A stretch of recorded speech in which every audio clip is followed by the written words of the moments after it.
untold histories behind some of the most pivotal moments in Native American history.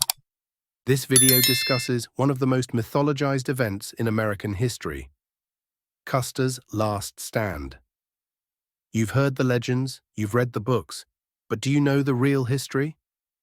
On June 25, 1876, General George Armstrong Custer led his 7th Cavalry into what he thought would be a swift victory over the Lakota Sioux and northern Cheyenne. But the truth, as told by one of Custer's own scouts, reveals the secrets behind the battle that forever altered the course of Native American history. What if everything you thought you knew about this infamous battle was wrong? Stick with us to discover the secrets revealed in a first-hand report from the very people who witnessed it. The Battle of Little Bighorn, also known as Custer's last stand, has been the subject of endless debate. On one side, the legendary cavalry officer, General Custer, whose ambitious military career was fueled by ego and overconfidence. On the other side, a coalition of Lakota, Cheyenne, and Arapaho warriors, led by Sitting Bull and Crazy Horse, determined to defend their families, their lands, and their way of life. Custer's forces, over 600 men, approached what they believed to be a vulnerable native village along the Little Bighorn River. But what they didn't know was that they were walking into a trap. By the end of the battle, Custer and all 210 of his men lay dead, and the legend of his last stand began. But what truly happened that day? And why did Custer's plan go so horribly wrong? The answers to these questions come from a scout who was there, witnessing the chaos firsthand. One of the most overlooked figures in the Battle of Little Bighorn was George B. Herendeen, a seasoned scout for Custer's 7th Cavalry. Herendeen wasn't just an observer. He played a pivotal role in the lead-up to the battle. His first-hand account, hidden from public view for decades, exposes the fatal mistakes and underhanded decisions that sealed Custer's fate. Herendeen's report has recently resurfaced, and it challenges the traditional history told about the battle.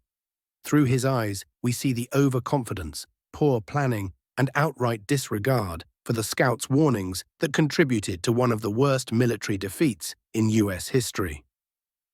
Let's dive into some of the shocking truths revealed by George B. Herendeen's account. Herendeen and the other scouts reported the massive size of the native encampment long before Custer's forces advanced. But Custer ignored their warnings, underestimating the native warriors' strength and numbers.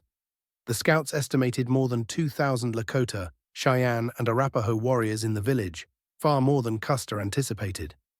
Against the advice of his scouts, Custer made the fateful decision to divide his regiment into 3 separate battalions. His goal was to encircle the native village, but by splitting his forces, he weakened their strength and left them vulnerable. Herendeen's account clearly indicates that this division was the beginning of the end, as Custer and his men were too scattered to offer each other any meaningful support. Herendeen's report also exposes the lack of strategy behind Custer's attack. Custer's plan relied on speed and surprise, but as Herendeen described, the village was too large and too well prepared for any hope of a quick victory. The native warriors responded with incredible speed and determination, overwhelming the divided cavalry forces before they could regroup. One of the most eye-opening details from the scouts' account is the bravery of the Lakota and Cheyenne warriors. Often portrayed as aggressors in traditional narratives, these men were fighting for their homes and families. Herendeen highlights their tactical brilliance and their use of superior weaponry, which was far more advanced than what most of Custer's men carried. The native warriors fought not just with courage, but with precision and skill, something history books have long downplayed. For far too long, the Native American perspective on the Battle of Little Bighorn has been ignored, distorted, or entirely erased. While George Herendeen's account offers a valuable outsider's view, the native narratives are equally, if not more, important. Accounts from warriors like Crazy Horse and Gall tell the story from the perspective of those who defended their land against the U.S. Army's aggression. The Lakota, Northern Cheyenne, and Arapaho people weren't just fighting to defeat the U.S. Army. They were fighting for survival. They were defending their culture, their way of life, and their sacred lands.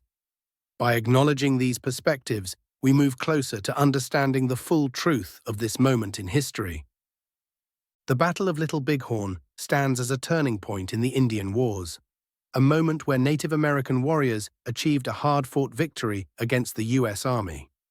But the battle's aftermath marked the beginning of an even more aggressive push by the U.S. government to force native tribes onto reservations. Herendeen's eyewitness account and the native stories of this battle give us a more complete picture of what truly happened. They remind us that history is not one-sided. There are lessons to be learned from all voices, and by hearing them, we gain a more nuanced and truthful understanding of the past. Custer's last stand has long captured the public imagination, but now, with accounts like Herendeen's, we can start to separate fact from fiction. The truth is often more complex and more compelling than the myths.